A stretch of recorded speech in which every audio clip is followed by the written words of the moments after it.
I wish you a happy birthday. Thanks for anything. So Megan, get your driver's license now? Yeah, they're gonna let me Okay, drive. Yep. perfect, thank you. 55, pretty good for 55. All right, so we're all set? Perfect, all right. Good evening. I'm gonna call to order this regular meeting of the Board of Education and invite everyone to join us for the Pledge of Allegiance. I pledge allegiance to the flag of the United States of America and to the republic for which it stands, one nation, under God, indivisible, with liberty and justice for all.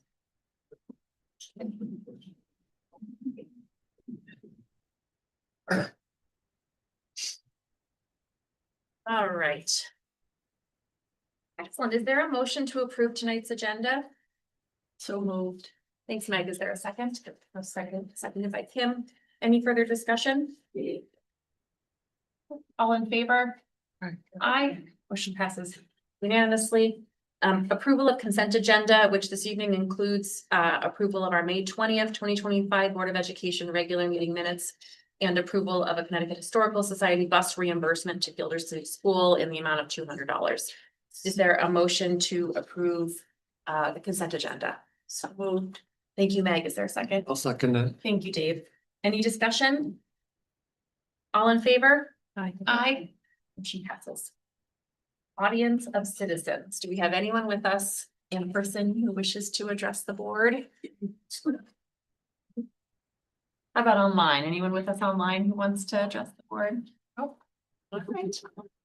There will be a second opportunity for public comment at the end of our agenda. Our Portland Public School Spotlight this evening. We're going to begin with some retirement recognition. So Dr. Britton, I'm going to hand it over to you.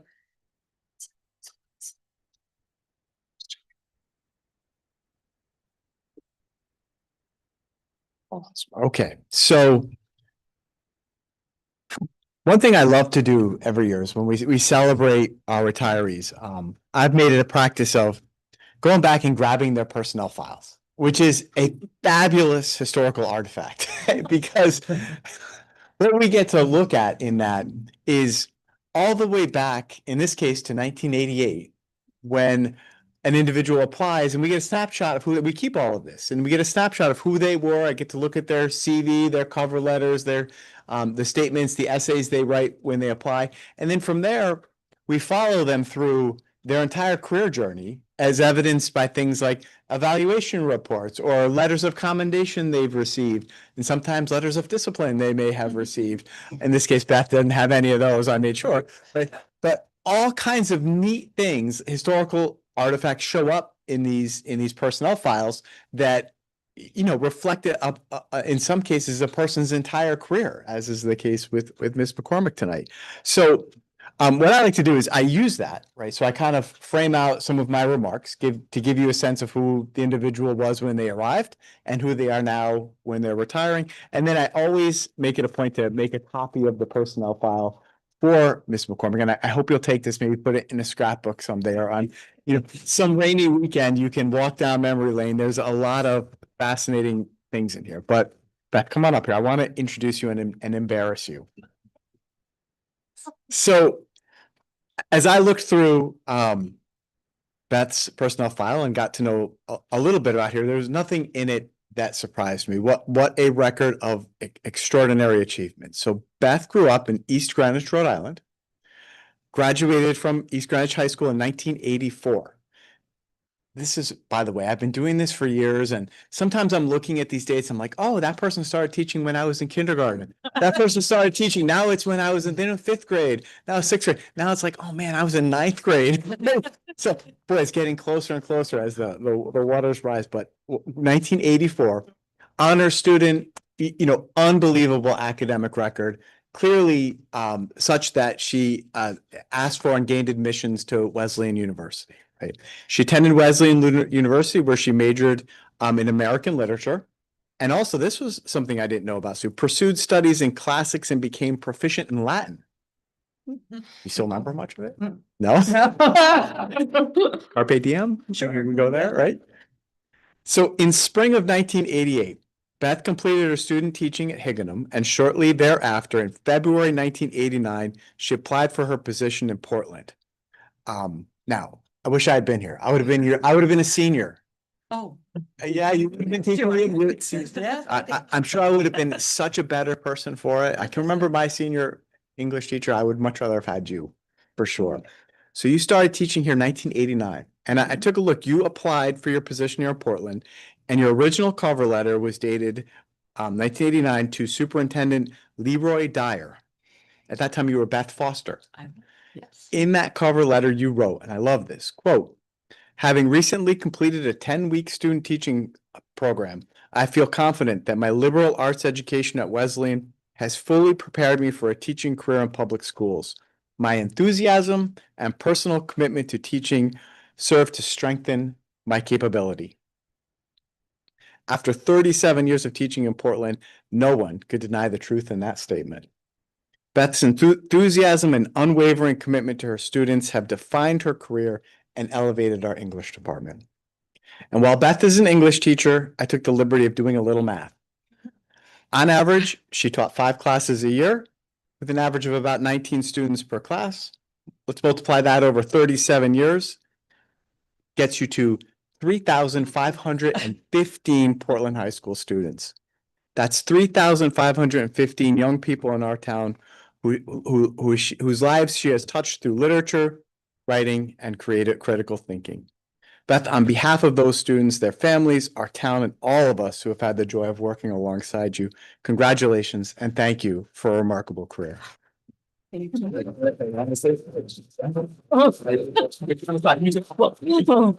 Charles, I want to thank you and thank you, the Board of Ed, but actually thank you to everyone here in Portland over the years, all of my colleagues, all of my students, their parents, all of my former students, including Meg's son, Eric, and my former students' children, who I've all now been teaching, age, and many, many more. So I truly do believe that I was born to be a teacher. And I knew I wanted to be a teacher as soon as I started into kindergarten. And then I was just so fortunate to have been hired here when I was 22 in March of 1989, and then have been here ever since and have truly loved working here in Portland.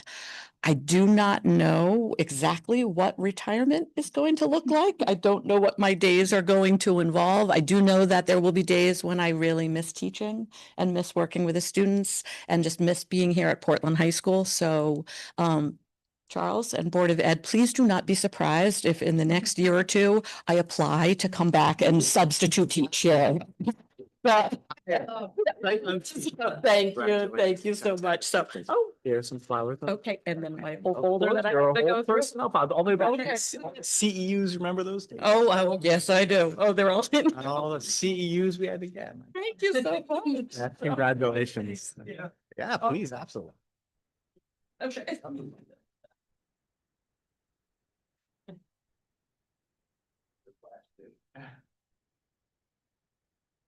Yeah.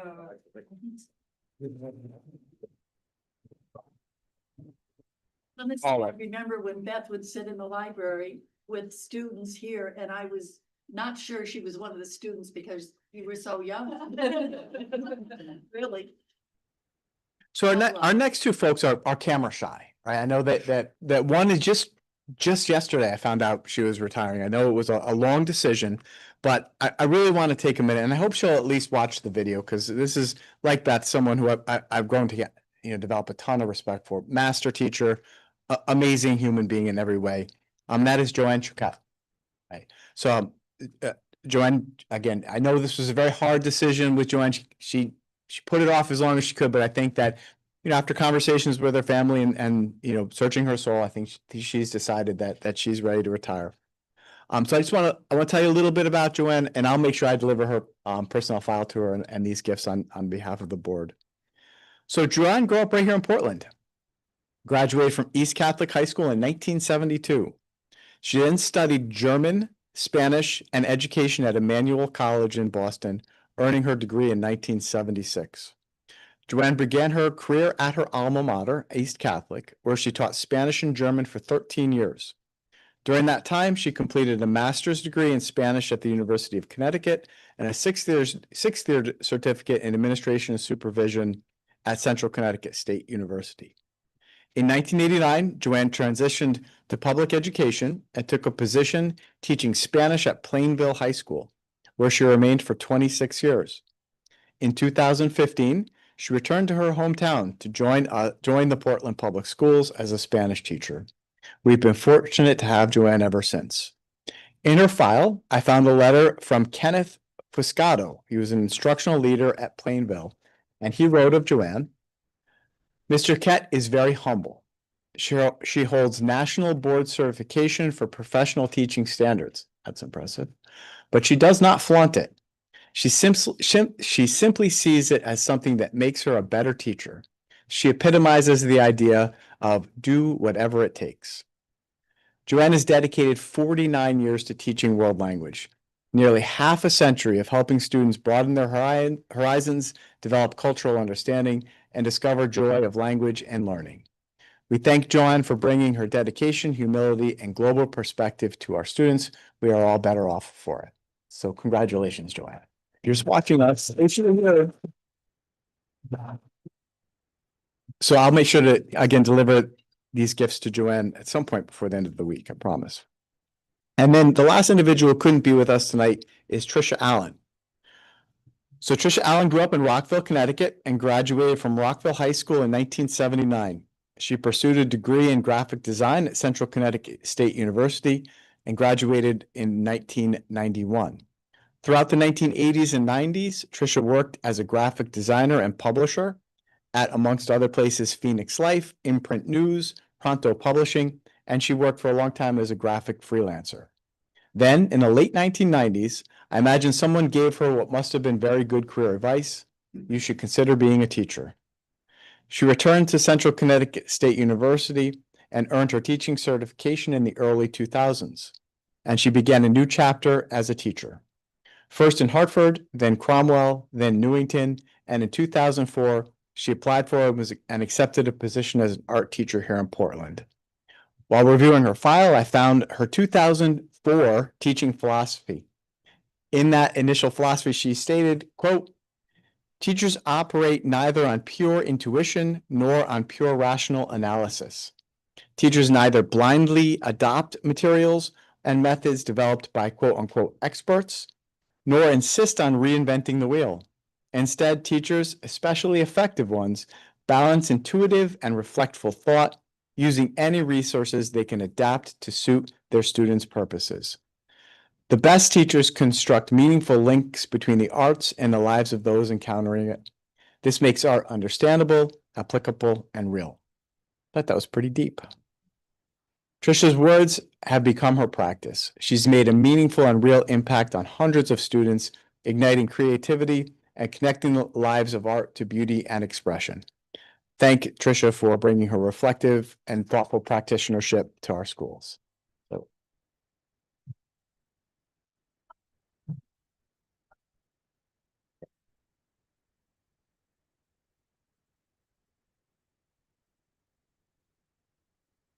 Oh, thank you, Charles.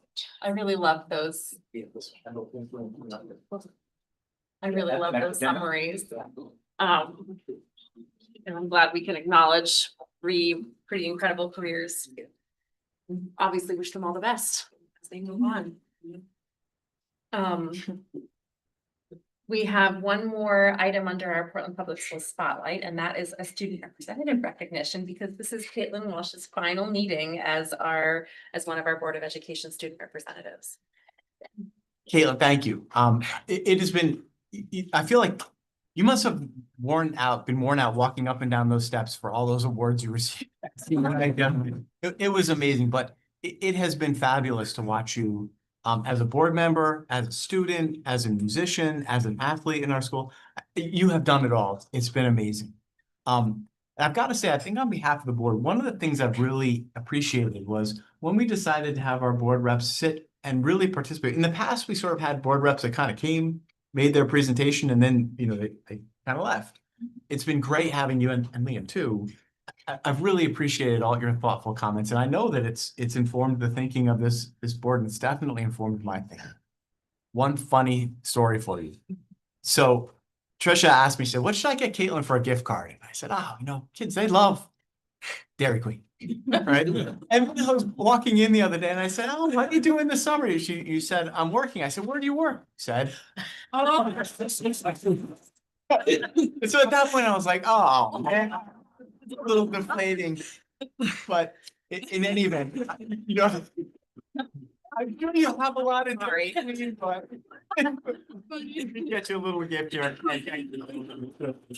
Oh, that's funny. Thanks. It's really funny.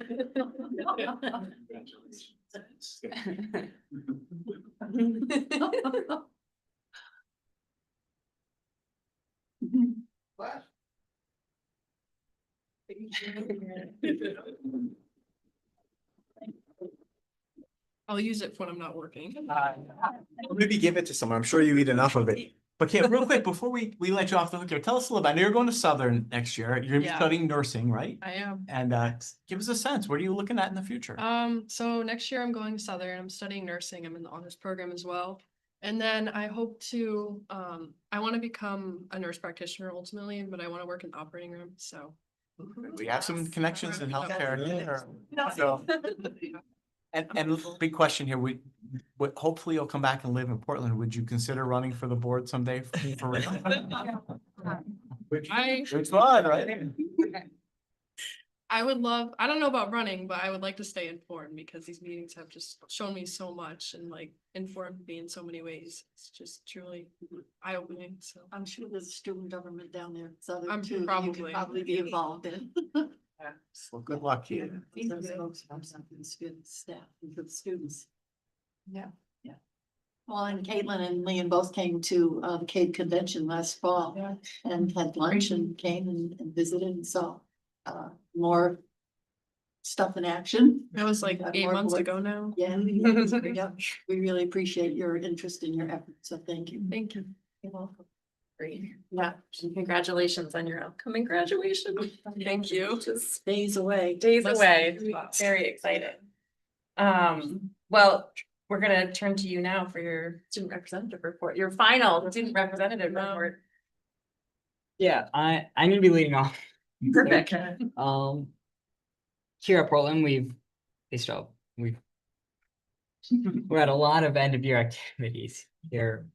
For the senior class, they had their breakfast last week rather, during the 2-hour delay on Wednesday. The senior yearbook signing will be this Thursday at Terrazzo's restaurant at 3 p.m. Senior graduation rehearsal and luncheon are provided by Ms. Lawson, is going to be next Thursday.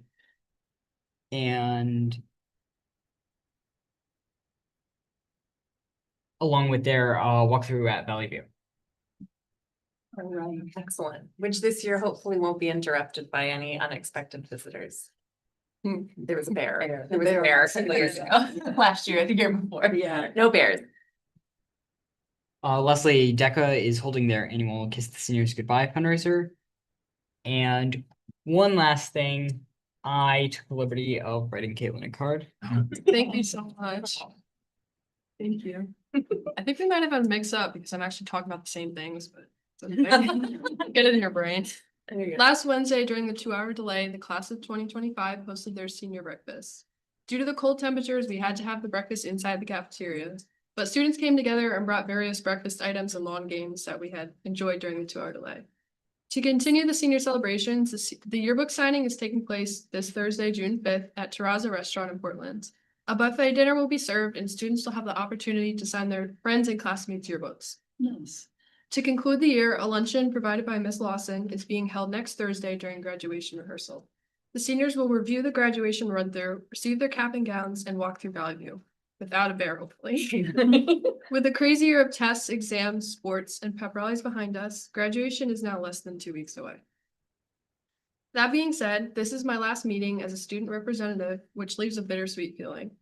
Being a representative has allowed me to learn so much about my school and it has opened my eyes to all of the work that goes into maintaining a district that goes unnoticed by students. I want to thank you for graciously welcoming me into this role and for acknowledging a student's presence on the Board of Education.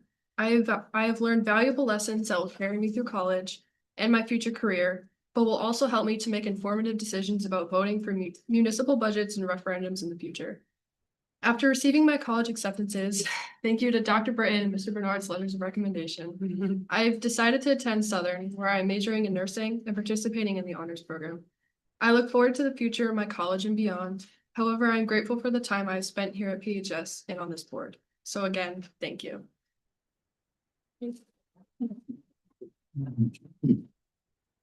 Thank you, Caitlin, and thank you, Liam, as well, for your updates. Do we have any questions for our student reps? Well, just have a great summer.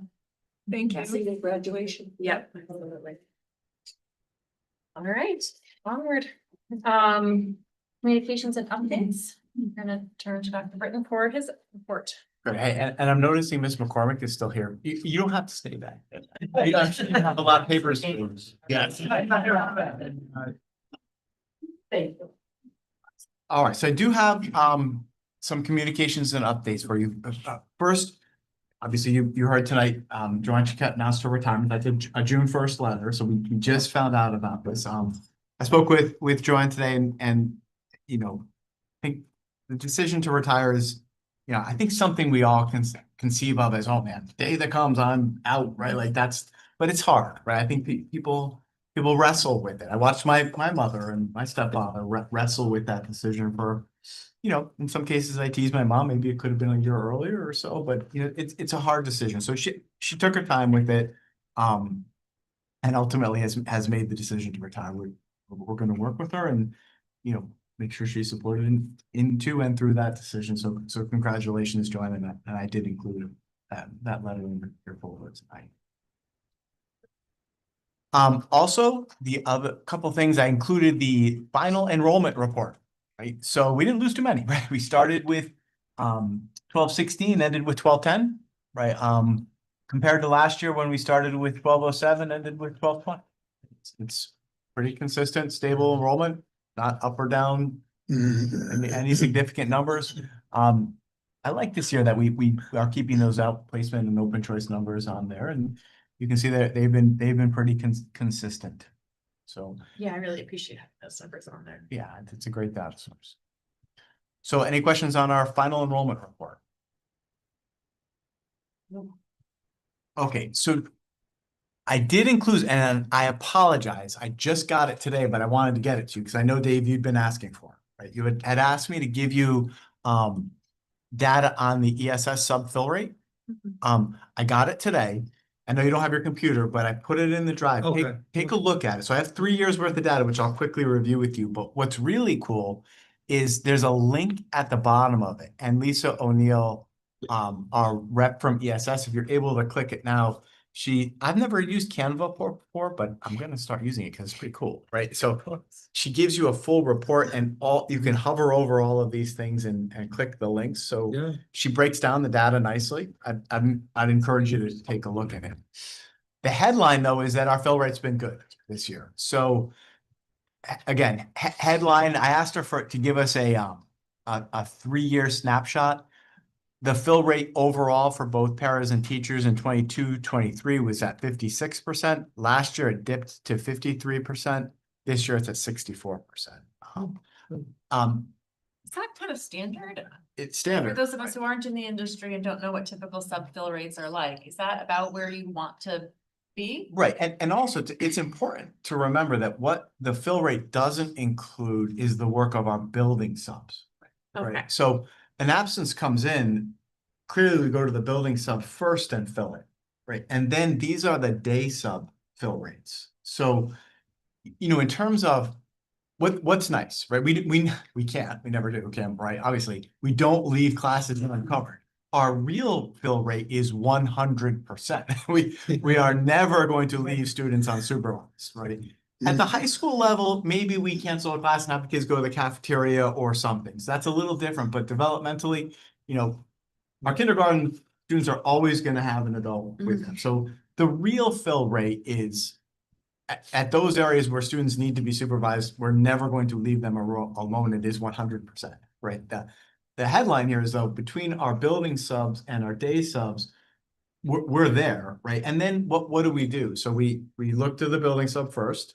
If we have needs after the building sub, we look to the day subs. And if we have needs after the day subs, our principals are often asking teachers to cover, right? So that's where, we have contract language that, I'm sorry. We can take teachers and ask them to cover for us. Often teachers will cover each other. Kim, you probably cover for teachers all the time, right? That's what we do. But our student coverage rate is 100%. The ESS day sub fill rate is at 64% for this year, which is better than last year. I also spoke with Lisa today when she showed me the Canva data I put in there, and she's feeling good and recognizes that a couple things have helped us improve that. One, the changes we made to the rates. We've seen some improvement there because we're more competitive.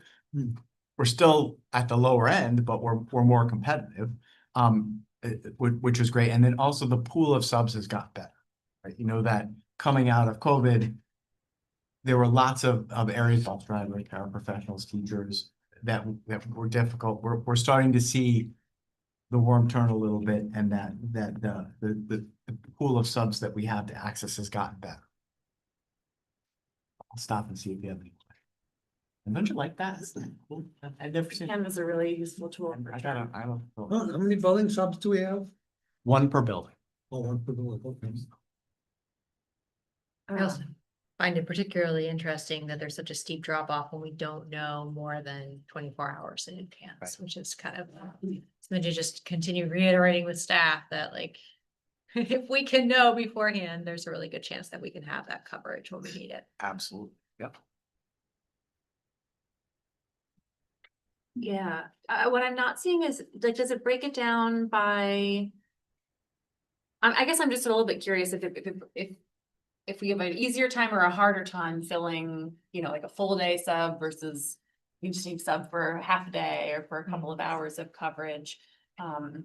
Is that a consideration at all, like in terms of what's appealing to our That's a good substitute question. pool? I don't know I don't know if I can break it down by hour. I can break it down by building, right? The building that we Right, have the most trouble with is middle school, gotcha. right? Our elementary schools, it's better where we have a higher fill rate. Middle school dips a little bit and high school picks up a little bit. Middle school could be challenging to be a sub in. A lot of people are afraid to go to school, just that they're not used to that age group. But otherwise, I know it's broken down that way. I don't know that I've ever seen her break it down by whether it's an hour or 2 hour. Yeah, The increment. Okay. Well, it's a personnel committee kind of question with Yeah. the kind of leave that whatever kind of leave staff is asking for, whether it's, within 24 hours or it's an emergency or it's a half a day or it's 2 hours or whatever. it does look like it's heading in the right direction. That's Yeah. encouraging. I would be curious how that fill rate compares to other districts, since part of this conversation has been trying to get our rates slightly more competitive with some of our surrounding towns. Are we getting closer to competitive? Are they experiencing similar fill rates? Yeah. I- ESS might be able to give us that, but I don't know that they service surrounding towns. Right, Some of them may or may not, but we're at a couple of the national conventions, I've talked to Kelly, and there's another firm that is in Connecticut in the southern part of the state. The trouble is trying to find people to take those substitute roles, to be available to come. And they may have a favorite district or whatever, they only go to one district, they only one grade. So, but they, like bus drivers, substitute teachers are hard to come by. So that's part of it. ESS seems to be most successful. Yeah, and I'm pleased. ESS is very responsive. I have Lisa's number on my cell phone, and when I email or call her because I have a need or a question, she gets back to me immediately. She's very creative and has some great ideas. I'm comfortable with our relationship with ESS. I think they're doing a fine job, and the subs they've sent us have been. Well, I will say this, and ESS isn't always happy with us because they send us really good subs and we often poach them and turn them into parents, right? That's what we do. And she understands, she doesn't get mad at us, but she, there's often like another one, Charles, that kind of thing. Yeah. But look, subbing is a fabulous thing for people to do if they're ever considering the career. Like go try it out, right? And a nice progression into teaching is often you try subbing, then you can become a building sub or a paraprofessional, and then if you love it, go get your certification. So anybody hearing my voice right now, if you want to try it out, we have wonderful kids. It's a great place to come. Let us put you in touch with ESS, and we'll use you. And I would just say that the training that the subs get prior to going into a classroom in any district is very extensive, and they really talk about, discipline. They talk about school policies. They are very, very knowledgeable about the district they're sending their people into. So they're not just randomly sending people in that aren't prepared to teach. I think that's also a good part of ESS. Not all of the substitute companies do that at an extensive level. I mean, it sounds like the need is there. Would we ever consider adding building subs? We've thought about that. We haven't quite reached a point where that's super cost effective yet, but Stephanie and I've had that conversation. We're gonna watch it. You seeing it yet? Any of the buildings? Oh, it's all over, Yeah. how do you pick what building to, you don't have to do it for all of them, that's what Right. Or could we have like an elementary sub and an upper school floater. sub? I think that might be the better. Like we did a floater rather than 2 building subs for each one. Something we're gonna watch. Think about. That might be worth exploring for sure, especially if we're finding ourselves in a position where 30% of the time we don't have the coverage we need and we're trying to shift around. Might be very beneficial to have a floater. Thanks for the data. That's A couple other ones for you then. So I included the full text, but you don't have to read it, of 2 pieces of legislation that were just passed May 30th. So it just happened. They passed, both of these bills are on their way to the governor for signature. I'm sure they're going to be signed because they passed with a veto proof majority. Like these are overwhelmingly passed. I included the full text of both bills in there, but for your convenience, I included a summary too. So that if you just look at the summary, I just want to quickly run through these because I promise they're going to show up in policy committee. We're going to be very busy at the next CABE policy update. And I think they reflect, some of the needs and things we've seen, right? So the first thing here is that these bills set a standardized rate that special education outplacement facilities can charge for speech and language, behavioral, OT, paraprofessionals, and support, which creates consistency so that we're not getting charged different rates from one and not the other, which is interesting. We'll see how that affects the market, but we should now be getting a standardized rate sheet, and we're going to have to look at that. I don't know if it affects how we bill Hartford, but the state's going to be endeavoring to set out a standard, whether it's hourly or daily, but a standard rate, and then cap those costs. I thought that was interesting, and we'll see how that plays out. There's also going to be a $30 million grant for districts that want to expand in-house specialized programs to reduce the number of outplacements. What's unclear to Sarah and I, we spoke about this today, is whether that's you can supplement or supplant thing. Like, can we use some of that money because we have in-house programs now to fund those, or would this have to be for new programs? And even if it's for new programs, we do have one new program. We are dividing the life skills program at the middle school, high school. If that's considered, certainly I will be keeping a very close eye on whether this shows up in EGMS or how we might be able to apply for it. But if we can either supplant our budget or consider that life skills program as a new program, I'll jump on it. But we're watching that closely.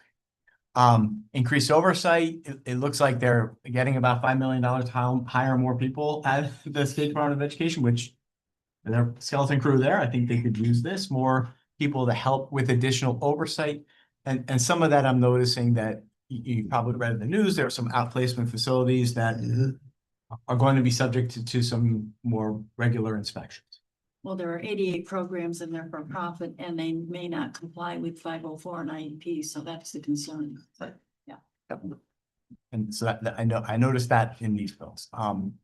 One interesting thing, and Kim, certainly this is something that will affect you, they're raising that age from 5 to 8 for that developmental delay diagnosis. So now you know that it's up to age 5, and then you have to change the diagnosis to one of the other 12 categories.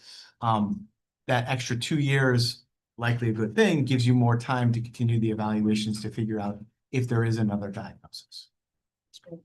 So they're raising that age from 5 to 8. Spoke with Sarah about it today. It's not going to increase our special education identification rate.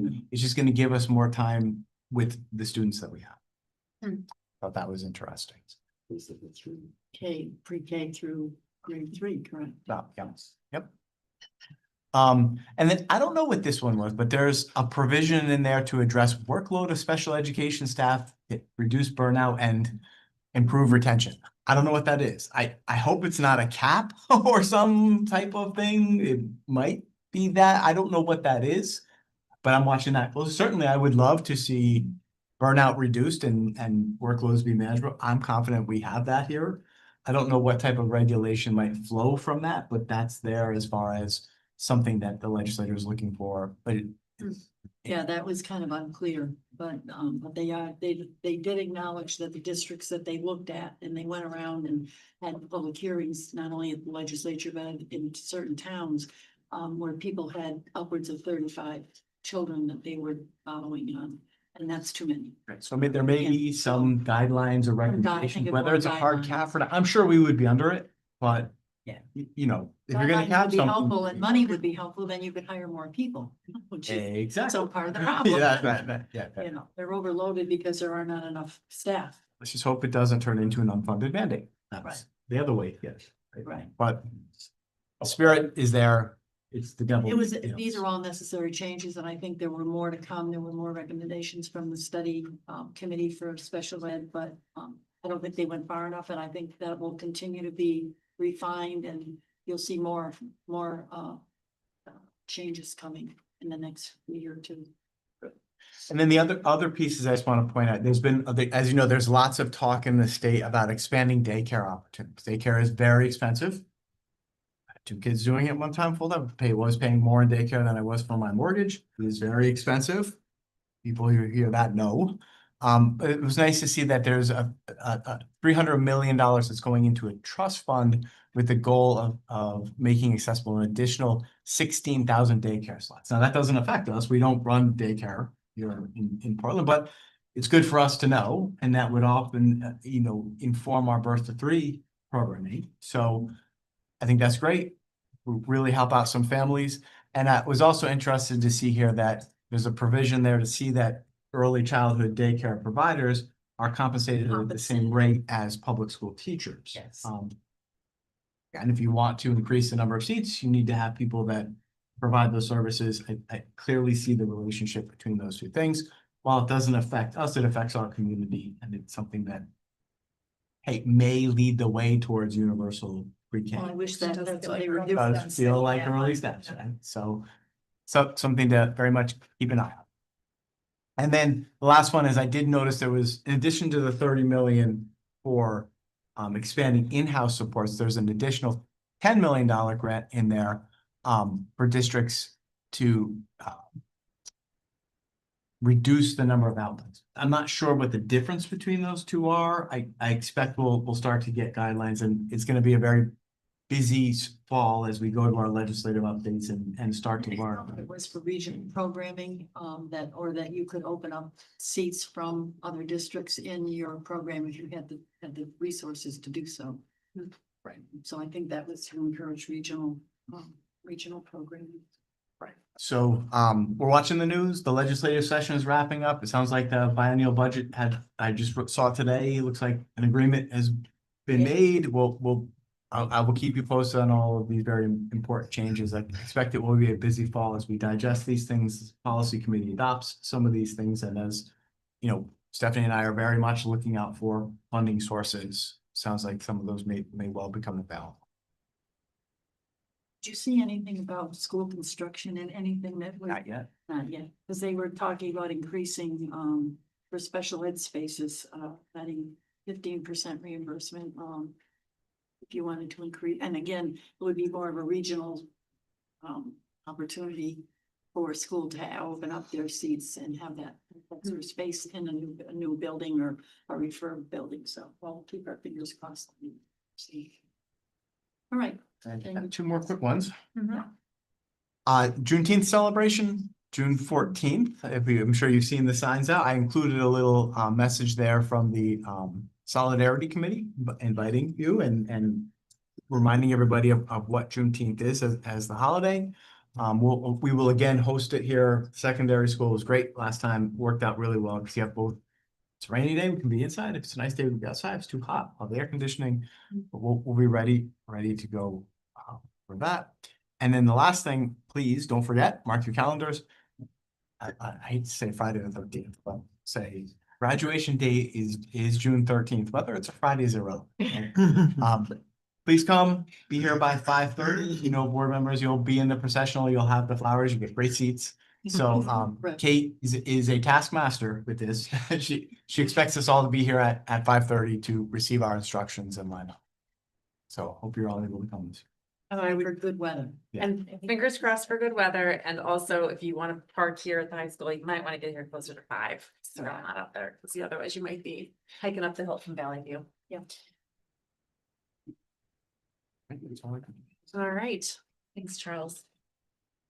Back to my agenda, we're gonna turn to Stephanie for an update.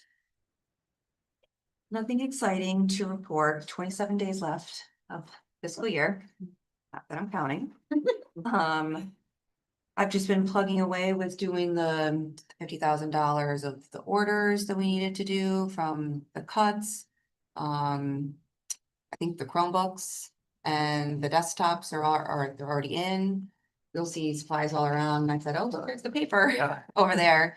So everybody's working hard, getting everything in so that it's not a crazy last couple of days like it usually is. We said complete 360 from last year and the stressors of that, and it's been good.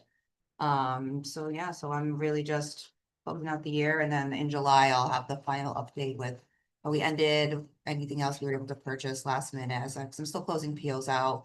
And if, depending on the funding that's available, I told all the principals and secretaries to be on hand. Maybe we can get some more of the Chromebooks that we need or the desktops that we need. Those are the main focus. Any questions? No. Nope, nothing for me, let's get Stephanie. Thanks for the update. Anybody else? Having a better year. Yeah, thank goodness. Thank goodness. I see Director of Student Services. Yeah, we're supposed to take that off. That's right. Okay, Yes. great, we're gonna move along and save that for our next meeting. So we're gonna move to new business, and the first item of new business is a new Board of Education policy for your consideration. This is a first reading, so we're not looking for any action tonight, but this is policy 3171.1, establishing the ability for the Board of Education to establish a non-lapsing education fund. I don't know, Meg or Charles, if you want to give any background on this. Either of you are welcome to chime in. Sure. So, we have Fund 11, right? Which is our, if we have end of year money, we transfer that, and that's specifically for maintenance of an emergency nature. We have Fund 5, which is our school lunch fund. This would be a new and similar. So about 2 years ago, the state passed legislation saying that schools could establish this fund, right? And that you can transfer up to 2% of your operating budget at the end of the year into it. Now, we wouldn't be able to do this year. We just started talking about this as the policy committee. And we did some homework, and I spoke with several of my superintendent colleagues who have this fund, and there's no requirement that this fund be only used for certain things. You could, if our budget was 25 million, we could transfer 2%, 5 million. If we had it, we wouldn't, but if we did, into it, right? I'm doing the math right? 500,000. 500,000, thank you. Maybe one, I'm tired. One too many zeros, right? We could transfer that in there and then it could be used for any number of different purposes. Now, policy committee met and talked about that and we had concerns about, it, right? We don't want a slush fund, right? We didn't want to establish a fund that, folks might look at and go, well, you have $500,000 sitting there. You don't need that increase or use that money to pay for the tennis courts or some other reason, right? But what we did recognize as a need is that there's that one area of our budget that is always the X factor, which is special education. Right? We see that as an area similar to Fund 11, that we don't know if a roof is going to collapse or a boiler is going to blow up or something is going to break. Similarly, we can't always anticipate how many outplacements we might have or what student needs might arrive or arise in our district. So we thought if we were going to adopt this and establish this additional fund, similar to Fund 5 and Fund 11, we would like to narrowly craft it to be used in cases of emergency special education needs, right? Similar to what we had last year, right? So if we had been able to set aside some funds up to the 350,000 deficit that we actually had to go back to the town and ask for at the end of the year, we could have used it for that. So as part of our planning purposes, the policy committee thought maybe this would be a good idea to get you thinking about this. Is it something we want to establish? We wouldn't be able to do it this year. It's too late. We're not going to be able to, but in future years, if we ended with a surplus, transferring some money into it to let it sit and just be there as a backstop for any things like what we experienced last year. Yeah, and the CAPE model policy, and Sarah caught the typo, that the word either under the second bullet should be deleted. The CAPE model policy really suggests that you have this, that you get the non-lapsing account should be used to fund either unplanned capital needs and or unanticipated special education costs. I think the feeling of the policy committee was that because we already set funds aside when we're able to in Fund 11, we have a mechanism for addressing our unexpected capital needs, things that pop up, and that this would provide a backstop for years when our special education costs surprise us. So that was why we made that edit there. But I think that was a good catch to plan to delete the word either. So that was our thinking about, having this to support us in a similar way to the way Fund 11 supports us. But certainly I think the policy committee is open to thoughts and opinions from the board if you feel differently. I mean, like, when we just had to buy 2 new boilers, we didn't have any money, so we had to go to the town, so that's, that kind of goes in the conflict of what you're saying, is that we have enough money in Fund 11, and we don't. For the things like that, so I don't know if we'd be scrapping ourselves by saying it's just for education, special education. Although I like the idea because that's got some variability in there, but then again, if we got the money, we don't need it, and all of a sudden something breaks, we gotta go to the town for money, they're gonna say, wait a minute, you got money right here, why are you coming to us, So I don't know if we wanna bootstrap ourselves with a only used for this one thing. We talked about that, yeah. But Fund 11 can only be used for Maintenance. maintenance. Yes. So even if you had an abundance and put more into Fund 11, that can only be used for maintenance. So if you have a year like we had last year with special ed, you don't have any contingency in. Yeah, I think you just sort of nailed what we were thinking and what we had discussed. So Dave, are you saying you would prefer, or you would like to consider the idea of this fund being more broad in its scope, or? Say unexpected emergency capital needs and or unexpected emergency special education needs. That gives us an out if we need one or the other. Where, somebody's gonna say you got 200,000 sitting there and you don't need it for special ed, you got an emergency here, but you can't use it. You capped yourself for Right. one special use. Well, and don't forget, this is only at the end of the year that you could put 2%. You can't take 2% of your budget in July 1st and Yeah. put 2% of it into an account, which would, as Charles said, be $500,000. If it's a $25 million budget, you have to wait till the end of the year. And then in many years, we're just barely Yeah. making the lunch fund Right. and the Fund 11, we're squeaking by. And last year was an anomaly. I mean, it was really an outlier. But at least having that little cushion would be nice, even if we put $5,000, or $10,000 away and then fund the other two things. I don't know. I mean, we're gonna have to see what we have left over at the end of a year. Well, then we'd have to have a different philosophical discussion because now we've got anticipated surplus and they're Right. rushing to spend it on things for next year. So in case we need it And that was the to discussion. cushion, so we may not have any cushion. And we had that discussion in policy that we have a sizable fund right now. And we're buying extra Chromebooks because we're shorting ourselves in that. So, Yeah, never gonna be enough money. Yeah. And it's how how you put away something in a rainy day fund and then how you use it accordingly. But we've had that was a large part of the discussion. Can we talk a little bit about the word capital?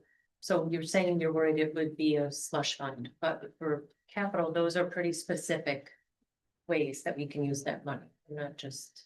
Yeah, I think that what I meant by that is that I don't think that the state legislation, correct me if I'm wrong. Conceptually, you could make this 2% fund and use it for anything you want.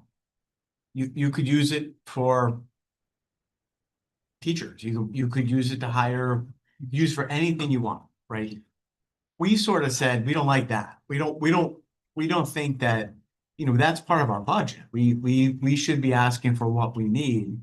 Because if it becomes a fund that you can use in any way you want, and it shows up with $500,000 in it, people could very quickly be saying, well, you don't need that 2% increase. We're going to give you a 0, use that fund, right?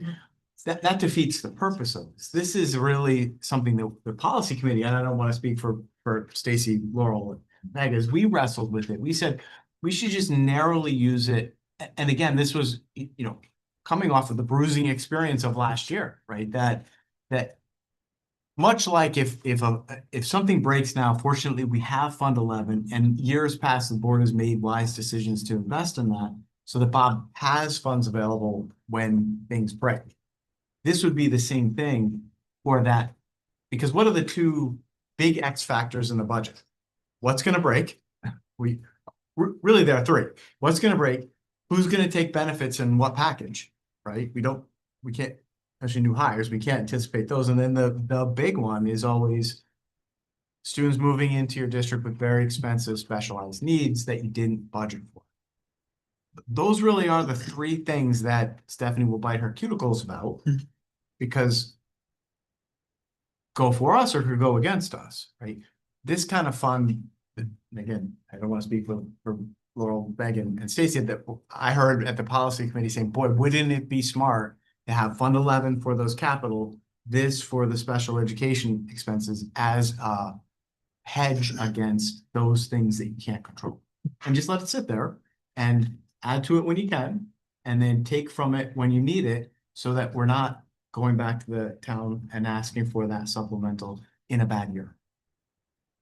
Following up on Dave's question, if this new fund was expanded to include what Fund 11 currently covers and special education, would that essentially replace Fund 11? Or is there some statutory requirement around Fund 11? There is a statutory requirement. I was just looking to see, it says unexpended educational funds accounts. So, that would be the instructional accounts, I believe, as opposed to capital accounts. I mean, it doesn't include capital. And then. Sorry, what doesn't include capital? It talks about educational legislation. funds and the legislation. It's unexpended educational funds account. So that would be all the line items that have to do with instructional things. It cannot cover capital. I believe it can. Expenses. And then the other thing is it also, under Public Act 2425, it's a text concerning educational mandate relief, school discipline and disconnected youth. Maybe I'm misremembering, Meg, but I thought our conversations, going back to the legislation, was that it could provide for improvements of the facility where kids are housed, but you couldn't use those funds to fix a tennis court because it's not part of the the facility No, I don't where have the law in front of me, we unfortunately. would need, I think we would need to go and We could double check that. Let's double check it. As a Let's, policy for it, well, that is the model policy that we passed. and we took out the wording. We need some modifications. So we Yeah. need, I have the legislative, I have the legislation and because it was done in 2021. I mean, we're late to the game at this point, and some districts do invest their, their funds so that they, are building as, interest or whatever, and using it. Look at the language so that it's understandable that what we can actually use it for. But I guess my question is, if, if we're gonna go, if the policy committee is gonna revisit this, and I guess my question is there an interest in this being more flexible? I think our discussions as a policy committee, I think all of us, the three of us were in agreement that we thought a more narrow definition of how the funds should be used would serve the community well, in that it mitigates the some really specific risks. But if there's interest in seeing what it would look like to draft a broader version, we can Yeah. have that conversation. There's gotta be some language somewhere that says if she's anticipating to have 50,000 at the end of the year, is 50% of that gonna go to this fund and 50% is gonna go to pre-buying next year? Because if we're just spend it every year, then why have this? But I don't know that there's language that's gonna tell us how to do that. I think that kind of falls on the board to decide, So is she- this a priority for us to plan for the future? And I think we do have an interest in being planful, especially given our experience last year, and that kind of, Yeah, I agree. really caught us off I'm just saying, guard. if she comes to us and says, hey, I'm anticipating 50,000 done at the end of the year, then we as a board can say, okay, we want to allocate all of that to this fund, So. or 50%. Yeah, well, what Stephanie's done, It's educational. So It Stephanie, says clarify each something with the expenditure from lunch fund, such we have account to meet a certain should be made requirement only for for lunch, educational purposes. correct? So I don't know if you can really make it Capital. do something They different. have The lunch fund, capital in their model policy. technically, as long as you just can't exceed 3 months of operating income. 3 months of so that is a formula that we need for the school Right. lunch fund. But when there's student debt, we cannot pay for student debt out of the lunch fund, so I have to so the transfer I'm doing this year most likely is just gonna cover our student debt. And not the full 35, depending Oh. on, we budget up to 35, but depending on how we're doing, I have to still look at all the money that came in. So we can only have 3 months worth of operating budget in our. In our that lunch line fund. item, in the lunch fund. Right, All right. but we can't pay for student debt out of the lunch fund. We have to cover that with our LEA budget. How much debt do we have right now? What Right now, we have percentage? $8,700, How much? $8,700. 87. It's the most it's ever been. So there is a formula for the lunch fund, whether we pay back debt or we pay it forward and keep that 3-month operating budget. Right. And then Fund 11 is whatever we have left over after we, buy surplus. And you have to remember too, with Fund 11, you have to be careful with capital and maintenance, because when you're saying, oh, we got the boilers. We're never gonna have enough money in Fund 11 No. for boilers. Capital should come from the town and in the town budget and through the budget process. These are more for the air handling unit that breaks, that's $20,000, or the door repairs that Bob has to do because somebody ripped the doors off the wall. It's those kind of emergency purchases that are linked to the schools. So we have to be careful when we say capital versus maintenance. Right. Because capital really should be funded through the budget process. And is maintenance also Right. including like painting and things like that? Right. Capital is asbestos removal, but Right. the big ticket items. So we're talking about emergency Right. needs, not budgeted needs. Right. Right. Well, right, emergency, so, because we're never gonna know if a But if unit we have a could blow. fund, that would cover the emergency. That's what we're talking about. If in fact we can use that If in for fact we can use it. infrastructure as opposed to educational. But to somebody who asked, should we commingle them, for at least the purposes of Fund 11, I don't think, just because that's a separate piece. Yeah. Than Mhm. this, and The difference, there's an important legislative difference too. Fund 11 is, was created prior to this legislation, so when we opt to move funds into Fund 11, that gets approved by the Board of Selectmen. And that's an account that I believe they help oversee alongside the schools. Right. This would be creating a non-lapsing education fund that would be the purview of the Board of Education. I don't know that we would need approval from the Board of Selectmen to move funds, end of year funds in there. I think operationally, it's a slightly different kind of account based on this legislation. It is free from oversight by the Board of Selectmen. They would not have to approve whatever money, we put $100 in, they don't have to approve it. Which also means we want to be really clear about how it could be used and what is permissible and what the intentions are. But I think maybe given this conversation, it would be good for policy to revisit this and get clarity.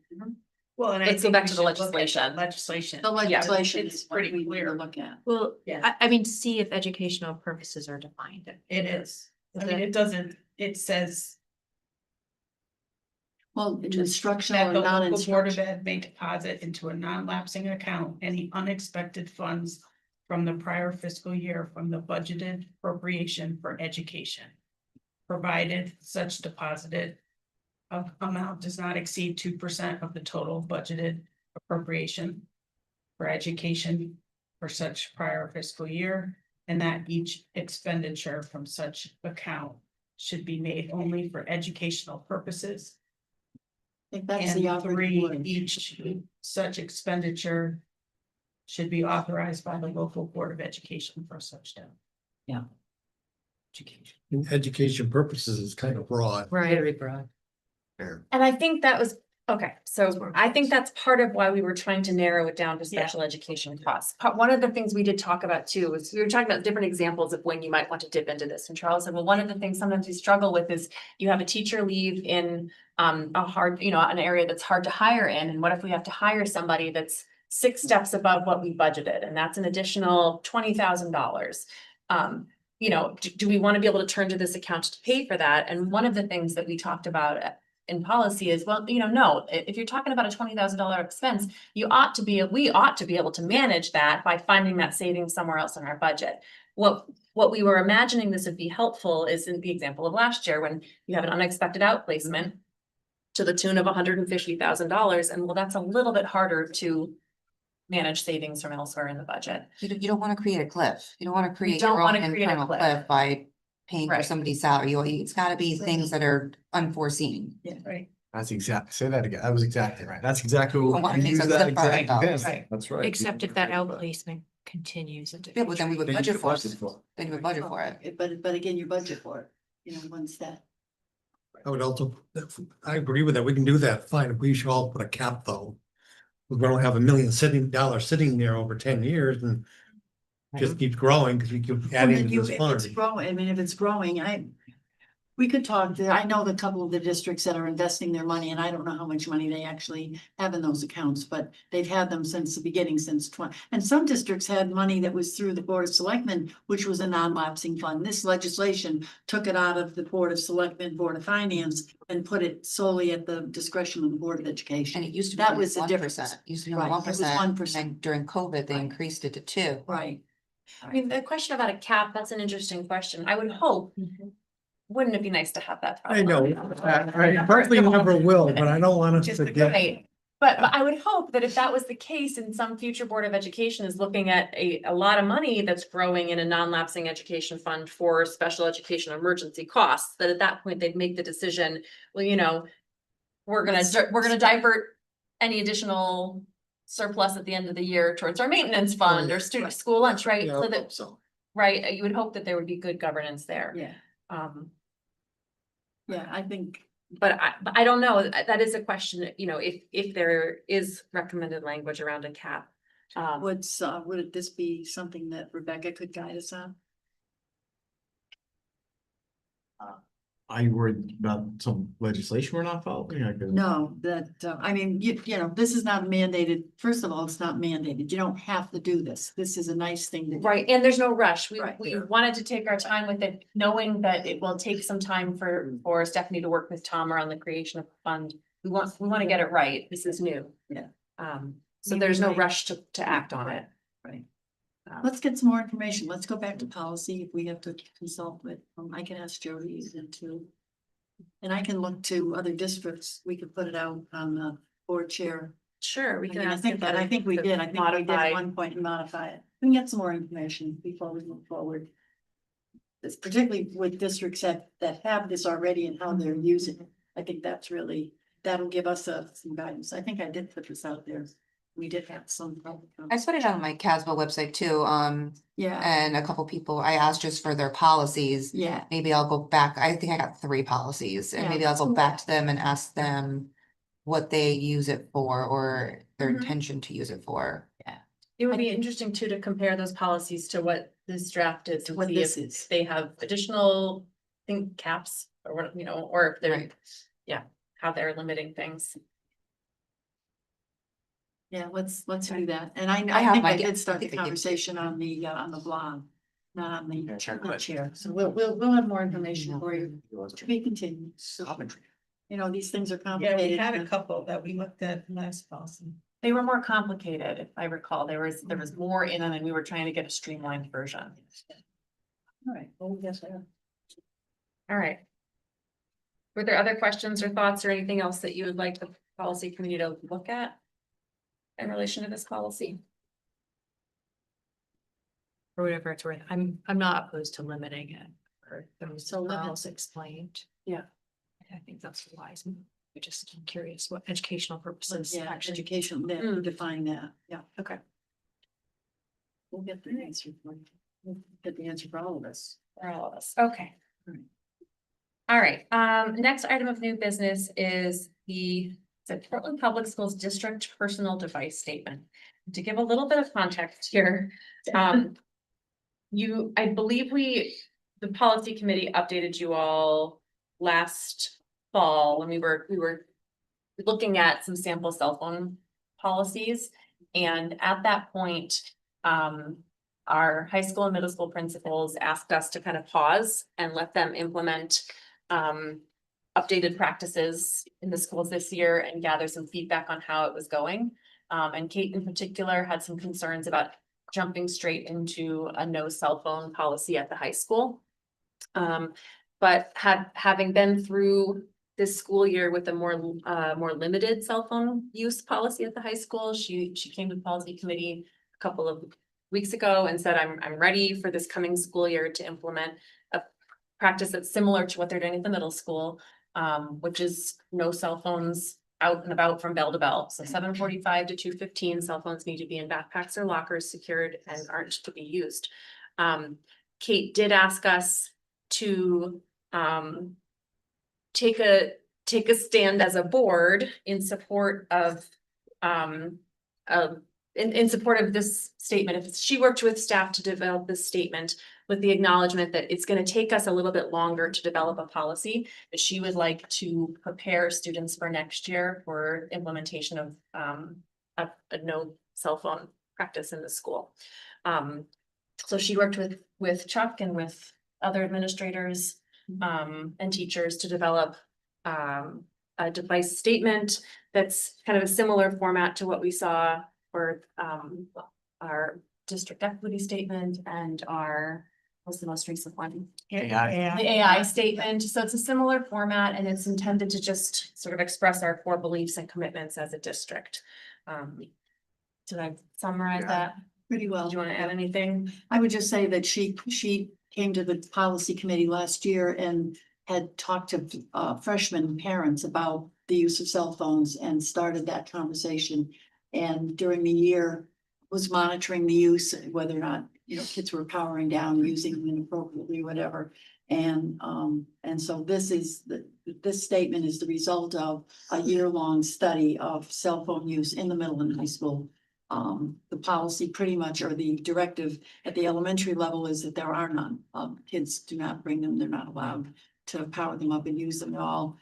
There were some uses that were had to be approved by the teacher, and now that is changing, and this statement is what is going to be given to students and parents as they go into the fall. So there's and it's being really released, like we approve it and commit to it as well. Then this will be shared with students going out of school in June to what's going to happen in September when they come back. And it gives everybody a heads up that, you know, cell phones are useful tools, but they're just not tools that we're gonna see in schools in the history. So. And this is gonna be district-wide as well, like Mhm. no smartwatches and. And it involves any kind of connected device at all that, you know, we could even, can't name all the things that are coming down in the next year or so, but anything that's connected that is a I guess smartwatch. I'm unclear between a statement and a policy. Because we're gonna send this out early, it does say in here, personal devices will be stored during the school day, so it sounds like you're sending out a policy. But it It's- hasn't this been is- set yet. This is meant to inform the policy. Right. So it's like it's a statement of values that we are hoping will guide the development of the policy that we've started working on. We have started working. 45 minutes tonight talking about that policy, but we want to be thorough and deliberative and make sure that the policy is spot on. And we're not going to get there before the end of the school year. And Kate wants to be able to give students and families some notice that this is coming next year in your handbook. And so she felt What like. if we don't approve the policy? What Well, if we haven't, you don't have a uh, policy to approve right now. This is a philosophical statement. And this is the same thing as a philosophical statement about vision of the graduate that we did, or the AI statement. We are. But it's not philosophical, it says we will require personal devices to be stored during the school day. Right. It doesn't say recommended or anything like that, this is already saying we will require. So they're sending out this as a policy, in my opinion. It's so. That is already the practice at 4 out of our 5 schools. And Kate is looking for support to implement that practice at the high school. Why don't we just write the policy and? We are. Yeah. We are. I would Because we're send not this out, quite yeah, there yet. yeah. For the end of the. I would send this out, I mean, it's not a Well, we policy. don't want students coming in the first day of school to find out that they're not allowed to have their cell phones powered up and out on their desk, beeping away during instructional time. We got a and lot of so- time between June 4th, 13th and September when we start. Well, this has been the practice since September of last year, and we want to get ahead of it, and Kate wants us to support that in her effort. I I don't agree with it, you can just. Not sure I don't agree that with it. Kate's sending this out. I would think what Kate had said is she wanted this so that she has the support from the board when she is making updates to the student handbook for next year that implement practices that are already in place in 4 of our other schools. So then we don't need a policy because she's implementing it in the handbook.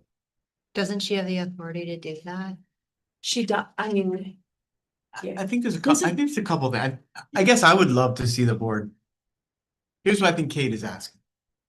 Does the Board of Education support her in prohibiting cell phones from bell to bell? Absolutely.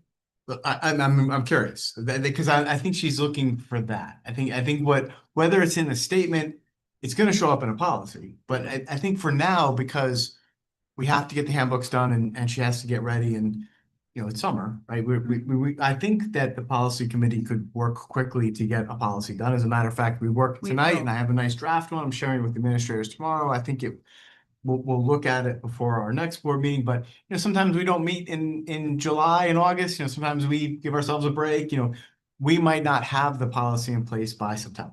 We want to have teachers weigh in to make sure that we're not going to create any kind of impediment, you know. Yeah, I We think want to make sure we get the proper feedback. right. I think that what Kate mostly is looking for is a sentiment from the board that I support you in your vision of a school that does not allow, we have 2 student board members here. Maybe it's time for them to speak up. Yeah, That love to hear from you. I, Kate Lawson, enjoy the Board of Education support in saying we're not allowing cell phones. Right now, the practice is the people who have told students they can't have cell phones at Valley View, Gildersleeve, Brownstone, and Middle School is Charles Britton, Chuck Hirschon, Mike Searson, Tracy Graff, and Ryan Wallstrom. That's our position. We are doing that without your blessing, right?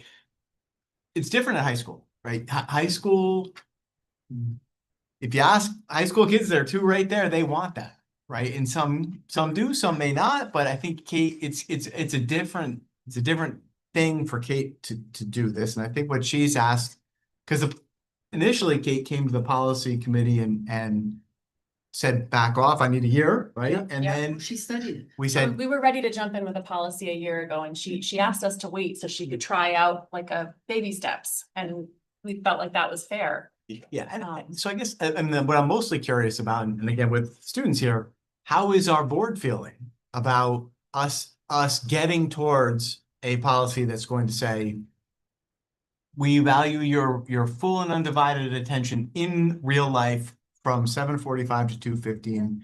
And we believe these devices that Stephanie just looked at right now because we're all addicted to them need to be away, right? These, of course, right? That need to be in your lockers or in your bags or in your cars during our school day so we can have your full and undivided attention. Where are you all at? Would that include like, cause I'm a senior, I get study hall, and we get mentor days, day fours, study hall for students. Would that include like that time as well, especially for seniors? It would, Yeah. bell to bell. Good. And that's what Kate tried this year. I mean, Right. Kate was taking a more, let's see how it works if, we give it some teacher discretion or maybe in the hallways or during lunch or flex period or other times. But I think at this point, she, after that effort this year to kind of pull back on it is saying, I really need to, I can't leave wiggle room. I'm ready to say from bell to bell, they're prohibited. And without yonder pouches or anything like that, it's just, if we see them, we're gonna ask you to put them away the first time, but from there, we'll be more assertive in our efforts to make sure that they're not interrupting teaching tomorrow. Right. And at this point, again, whether it's adopting the statement or not, I think that what she's looking for, Board of Education got your back in this, and that we're ready to help take the heat from any students or folks who might come up and say, I disagree with that. And I think I should have my cell phone out whenever I want. Is I that fair? agree with it on the surface. Yeah. But I'd like to see how this is gonna be implemented, because she mentions exceptions and consequences, a lot of vagueness in there that I don't feel comfortable making a broad brush. I approve this, and then I don't know what I'm approving. Well, the Fair. policy will be forthcoming and it will be more specific because there are some exceptions to cell phone use, Yeah. but generally. And I think the smart approach, I mean, we know from the school districts that went out and bought yonder pouches and absolutely forbid every device coming into the building, from, the time the kids walked in till they left. There was a lot of pushback. Yeah. And, they spent a lot of money on those yonder pouches. I liked Kate's approach because. We know there's gonna be a lot of controversy here, a lot of pushback, a lot of questions. Well, I wanna have all our T's crossed and our I's dotted Well, before somebody comes up to me and says, what's this new policy? but and- according to what Kate did this year, she informed the freshman class and the parents. Because they're just as much the perpetrators of calling their kids in the middle of a class to find out how they're doing or how they're feeling, or whatever. So she's done baby steps to get to this point, and now she realizes that, and most of the responses that she had from students were they were happy to put them away. They didn't need to have them out. And instructional use would be at the request of a teacher and the principal's approval if they are going to use them for instructional purposes. And It's just very vague. It sounds like you're gonna ask them to put them away. You're not gonna mandate they put them away well, or they- in some pouch or something like that. So it's very vague. To me, the whole thing is the implementation. Maybe we should have Kate here really to explain this in detail. My opinion. I don't Guys think the can- implementation will be vague. I think Kate's implementation will be very specific. it is. In the handbook that goes out to students for the fall. Which I'm still confused on. If she's gonna cover this in the handbook, then we don't have to approve the handbook. We No, have to do a we policy. need a district policy that backs up our principles. Or implementation of horse, this. in my opinion. What we, sorry, Just backs up our practices. yeah, Right. yeah. So I am a person that is, I use technology. Mhm. I definitely agree with phone use is overused. My, I guess, concern is about the exceptions and the consequences. Mhm. And if you have a student who does need to communicate with their family at home to let them know something is changing in their day, they're gonna be staying after school. When are they going to be allowed to communicate that? We don't have payphones in the hallways anymore, like I remember as a kid, So how will they be allowed to still be humans that need to communicate with outside? So people. Chuck explained that students can come down to the office and with their cell phone to make the call. during school time. Leave the class or whatever, or during class exchanges, and it's worked just fine. They can also use them and the policy probably will dictate that dismissal time and, before school time in specific areas, you can use your cell phone. That won't be at the elementary level, but that certainly would be at the middle school and high school. It sounded to me that accommodations were made and we're still trying to relieve the kids of not using them during instruction, where it is really distracting and disruptive too. And there's also an inequity issue with using personal devices because we issue Chromebooks to everybody and the curriculum requires the use of Chromebooks. So the kids who don't have cell phones that are now, being required by a teacher to use them for curricular use, that wouldn't happen either. So I'm not uncomfortable with this at all. I love the fact that, because I was gung ho, lock them up, put them away, don't bring them to school at all, leave them home. And that was my attitude about 18 months ago. And, cell phones are tools. They're like pens and pencils and paper and things that we use every day. But at the same time, we know the social media, the bullying, the consequences for, serious abuse of cell phones will still happen. And kids will be confiscated. That policy will include those things. But at the same time, I think everything that I've heard that students, are responding very well to the fact that they can turn them off and leave them turned off during class time. During school. I'm not saying anything. I think it's a great idea not to do that. I'm just the process and the procedures are what I'm not comfortable with. I think we did our work tonight, policy. I have the draft. Yes. I can get to the leadership team tomorrow. I think we could probably get through what we need to get through by the next meeting. And we had a first read in July and finished it in September. It's just cutting it a little close. I mean, It's cutting it a little close. I But mean- I would, and it sounds like what I'm hearing pretty much unanimously is that there is support for a policy that establishes pre-K through 12, a cell phone, electronic device free school experience, from the time that school begins until the end of the day. And if that's the case, I think that, to your point, that's kind of what Kate was looking for, to know that there is support from the Board of Education for this, the development of this policy. and I recognize that to your point, you're right. This is a unique way to go about policy development, to sort of have a pre-policy statement that's going to lead to the policy get there. You're right. It's different. It's different. But We've done it with AI, right? Yeah. We did it. right. It's different, but I know at minimum, hearing that the board would support Kate and you're there. I think we're all there. That the phones have become a disruption and we need to dial it back. Could we go around and see who would be willing to support it? To support the personal device statement. This conversation has left me with many more questions than I entered it with, so I would not vote to approve the You can't approve the statement. But I, like Charles said, absolutely support the approach and the general sentiment of restricting personal device usage. And with the one question that, or request that the policy would clearly outline or somehow indicate how that does or does not apply to school buses. We did talk about that tonight. Okay, we don't need to get into Glad you that, brought that but that was a big question mark in my mind because of the stories I've heard of actual usage on buses. Mhm. Yeah, we did talk about that, the policy the draft policy that we're working from is clear that it's about phones being away during instructional time. And while our discipline policies would govern phone use or abuse on school buses, I don't think we'd be looking to prevent cell phone use on school buses or in any way require bus drivers to have to police that. I understand that.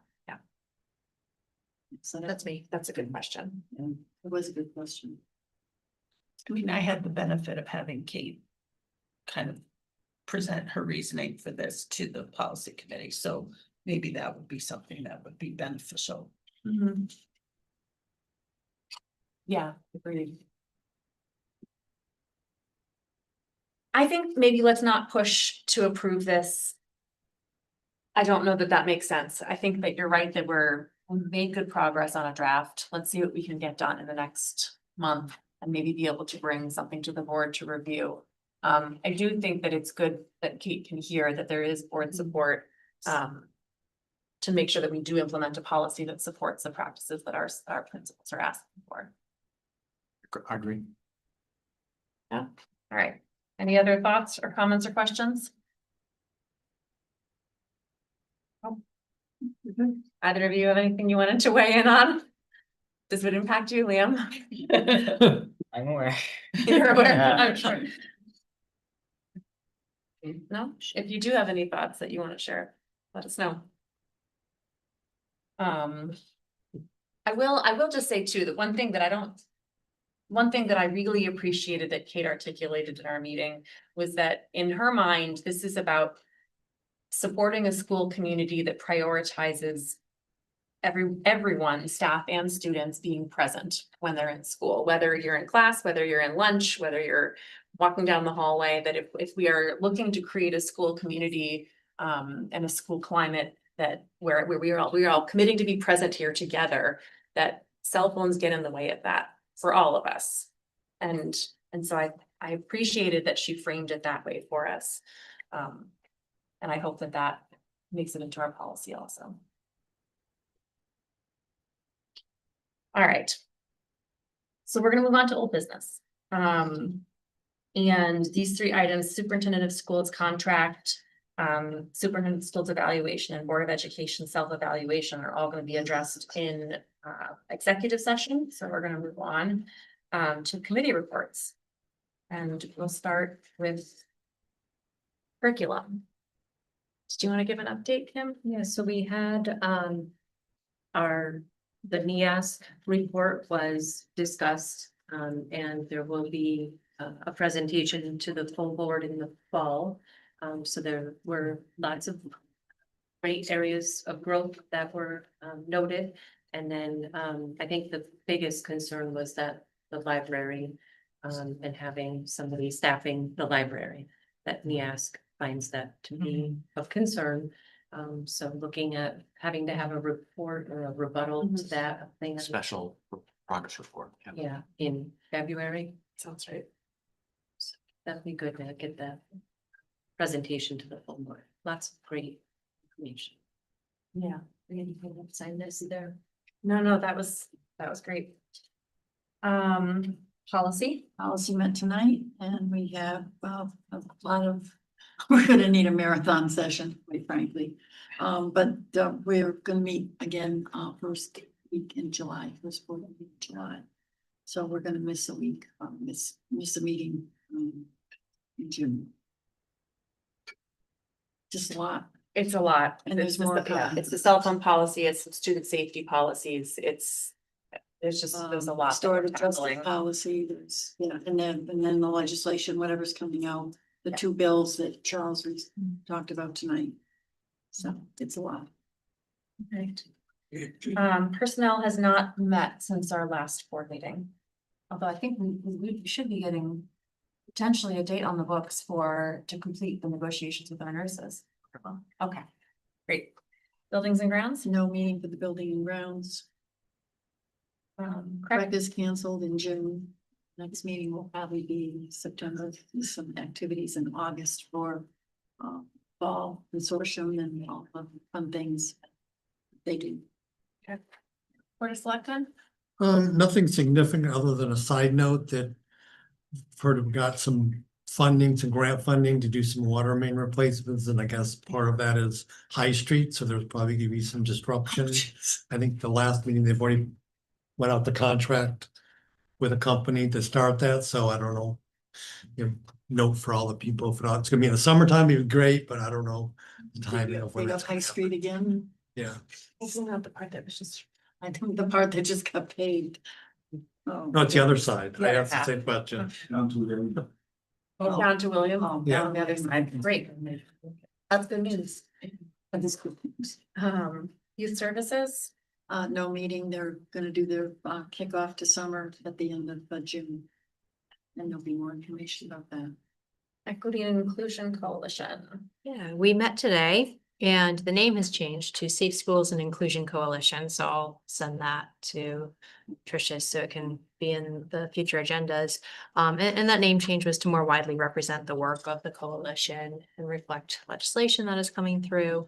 So in today's meeting, we went over our framework for civil discourse. We also broke into groups and identified areas where we felt inclusion, equity, and safe schools were showing up in a positive way in our various roles of what we were representing, be it we students or board of ed members or teachers, administrators. We also identified areas where it was not showing up and things that we would like to see changed and kind of prioritized what of those areas we'd like to focus on for the next school year. Because of the legislation coming out starting 7/1, or that came out and 2 years ago. requires the school climate work in schools effective July 1. There was a consideration whether to combine the Safe Schools and Inclusion Coalition with the work on school climate. So that is in the future. We'll be reconvening as a coalition in September, and also hoping to work with Tim Shriver's organization to look at our priorities through the lens of the Dignity Index that Shriver's organization has pioneered. And so with Chuck Hershon's transition into his new role, he and Stephen Jewell and I think Dylan Bernard are somehow sharing responsibilities for this organization. Okay, I didn't just volunteer you that. Okay, all right. Stephen and I are the co-coordinators and Chuck is the new admin executive. There you go. Very That's it. succinct. And that's it. Excellent. Thanks for that update. Were there a good student turnout for this meeting? There was. I think there were 5 students, 4 juniors and 1 senior. From the high school. There was also discussion about getting representation from the elementary schools and better defining what equity is and ensuring that various leadership roles and our entities are representative of all of our students. So those are some of the priorities that we talked about. Great. Thanks, Sarah. Strategic Capital Improvements Committee met last night. John and Charles and I, it was a long meeting. It was a long meeting. We are, I think, closing in on some recommendations. I'm hoping by the end of the month that we will be able to wrap up this work and make some recommendations to the Board of Education and the Board of Selectmen, because we're a little bit heading in circles, We've gotten some updated figures last night from Pryor and Downs. We're working with Downs to get us updated figures on renovate to new costs at Gildersleeve and at Valley View. The costs just keep going up. I mean, even in the 3 months since we had numbers previously, now they're estimating renovate to new project is 47 million at Valley View and 45 million at Gildersleeve, something like that, 42, 45. So now we're up to about. And they're, Bob Shea reached out to SLAM, which is another firm that does a lot of school construction work, because there's some questioning happening about whether the numbers we were getting were accurate. I know Bob has had concerns all along that as he's been trying to look at the original sightlines list and pull out a priority list of projects we would need to tackle, he's working with numbers that are 5 years old, and to Mike Serrano's point from Fryer, these are numbers that were never intended as like a cohesive project. These were numbers that were plunked in for like, you replace this item with the exact same item. Yeah. And what Mike Serrano keeps saying is that's That's not how you do a project like this, because as soon as you pull whatever that item is out, you're gonna find all this additional work that needs to happen to fix all the stuff around it, that everything's connected. And so Bob had reached out to SLAM, and SLAM provided him with some updated numbers on what capital improvement might look like cost-wise. And they pretty much corroborated everything that Mike Serrano has been saying to us all along, which is that a capital improvements approach would be extraordinarily challenging for a number of reasons, and $10 million more than what it looks like on paper. So they provided an estimate for, just the select list of capital improvement items that Bob provided them, that on paper looked like 14 million. And they're saying realistically, by the time you factor in escalation and you factor in soft costs and you factor in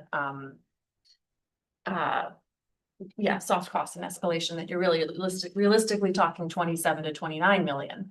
And so for a portion of the things that needed to happen.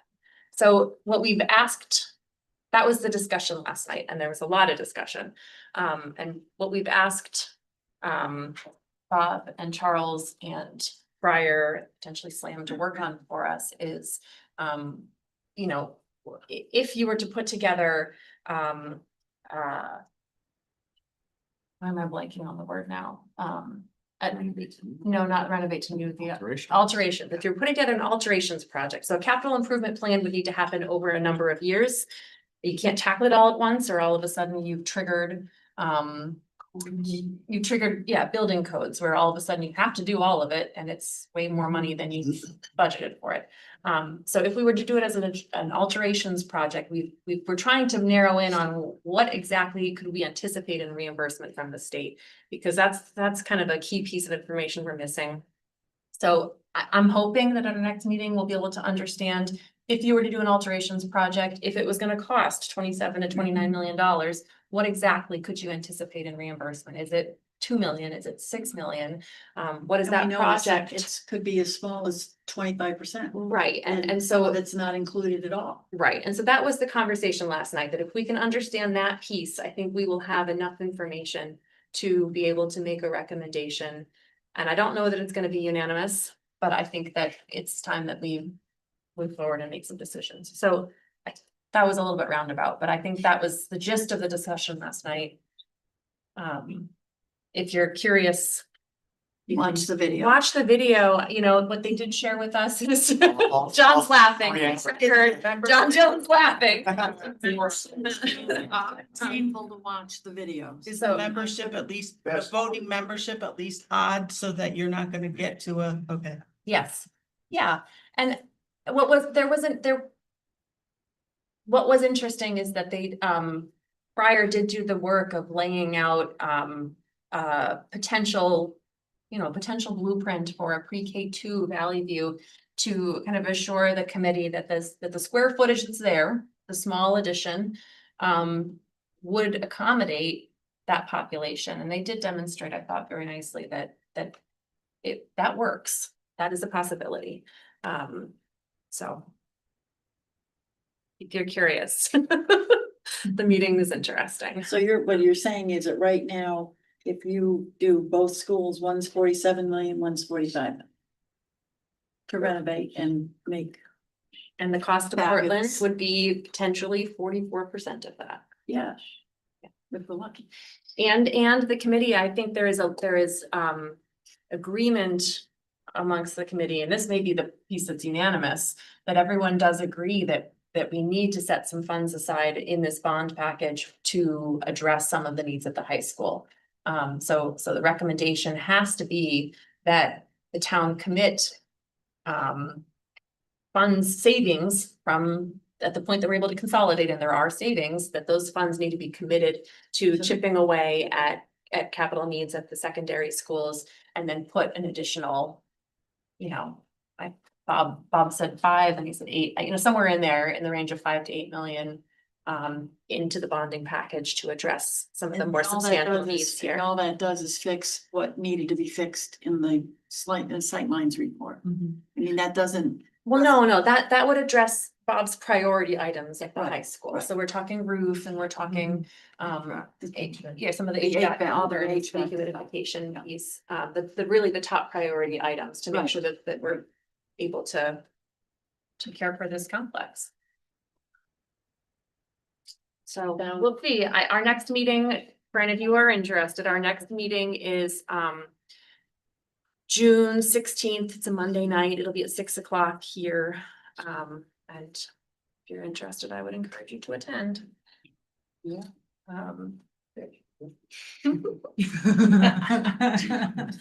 Questions? No? All right, we'll move on. Audience of citizens. There. I would just like to, on behalf of myself and the Board of Selectmen that Caitlin also supports, want to congratulate her. You are a great, bright young lady, and I have no doubt you're gonna be an amazing medical professional. And thank you for all you provided to this board and to ours. Nice. Thanks, John.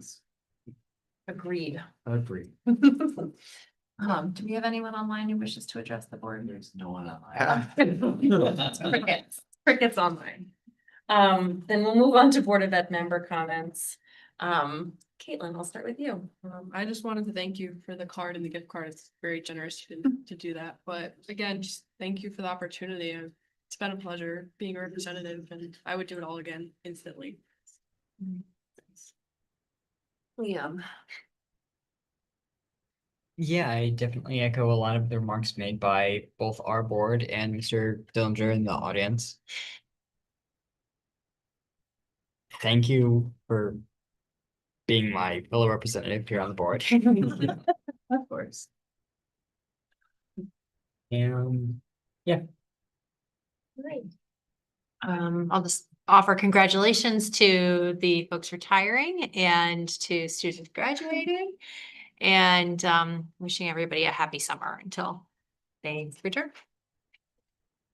Yeah, congrats to the retirees. Congrats to Caitlin. Liam, look forward to seeing you next year. And I just want to say about the cell phone policy, I'm glad that we are addressing this. I think it's super important. I think students need to be engaged with each other throughout their days and teachers as well.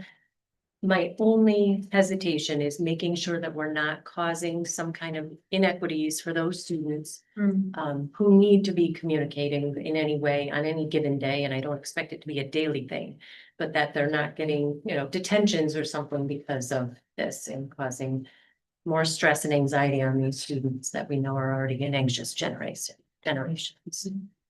That's my 2 cents.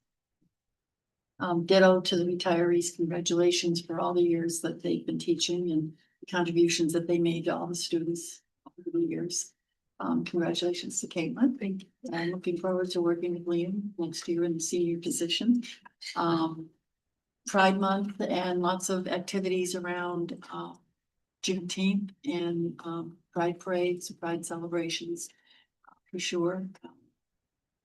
And everybody should have a nice summer. Yeah. Just the same, congratulations. And just had a great experience being part of the, being able to be at the award ceremony. So that's my favorite night. So it's always great to see our spectacular students getting the NAPL awards. So congratulations to both of them. Yep, same congratulations, Caitlin, and also the retirees. I mean, just amazing the amount of years that people dedicate to the school. So it's always impressive. And then lastly, we're gonna have that 24-hour track marathon this weekend. Unfortunately, I don't like the weather prediction, but I'm praying for them to hopefully get it in. But they'll be out there running in the rain even if it's not nice out.